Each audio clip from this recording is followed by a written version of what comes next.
മാറാട് കലാപത്തിന്റെ മുറിവുണക്കാനാണ് ജമാഅത്തെ ഇസ്ലാമി ശ്രമിച്ചതെന്ന് കേരള അമീർ P Mujeeb Rahman. അന്നത്തെ അമീർ സദ്ദിഖ് ഹസനാണ് മാറാട് സന്ദർശിച്ച് ഇരുവിഭാഗങ്ങളുമായി ചർച്ച നടത്തി പ്രശ്നം പരിഹരിച്ചത്. കേരളം മറക്കാൻ ആഗ്രഹിക്കുന്ന മുറിവാണ് മാറാട്. BJP പോലും രാഷ്ട്രീയ ആയുധമാക്കാത്ത കാലത്ത് മാറാടിനെ ആയുധമാക്കാൻ CPM ശ്രമിക്കരുത്.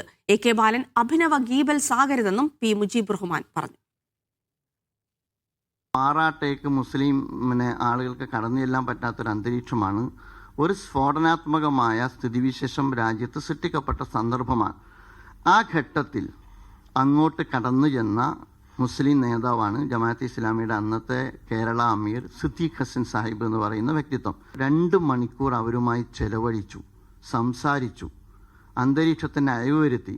ശ്രീമാൻ AK ആന്റണി അനുസ്മരണത്തിൽ മാറാട് പ്രശ്നം പരിഹരിക്കുന്നിടത്തുള്ള സദ്ദിഖ് ഹസൻ സാഹിബിൻ്റെ പങ്കിനെ വെളിപ്പെടുത്തുന്നുണ്ട്. ഞാൻ പറഞ്ഞു വരുന്നത്, കലാപങ്ങൾ നടക്കുന്നിടത്ത് കലാപത്തെ അണക്കാനും മുറിവേറ്റ മനസ്സുകളുടെ വ്രണങ്ങൾ ഇല്ലായ്മ ചെയ്യാനും അങ്ങനെ കലാപം ഏതാണ്ട് തകർത്തെറിഞ്ഞ പല പ്രദേശങ്ങളെയും പുനരധിവാസത്തോടുകൂടി സാമൂഹ്യ ജീവിതത്തിലേക്ക് തിരിച്ചു കൊണ്ടുവരുവാനുമുള്ള പ്രവർത്തനങ്ങളിൽ കേരളത്തിൽ മാത്രമല്ല ഇന്ത്യ വിഭജനാനന്തരമുണ്ടായ ഒരുപാട് കലാപഭൂമികളിൽ ജമാഅത്തെ ഇസ്ലാമി ആ മാനുഷിക സേവന പ്രവർത്തനങ്ങളുമായി രംഗത്തുണ്ടായിരുന്ന പ്രസ്ഥാനമാണ് എന്ന് നിങ്ങൾക്ക് കാണാവുന്നതാണ്.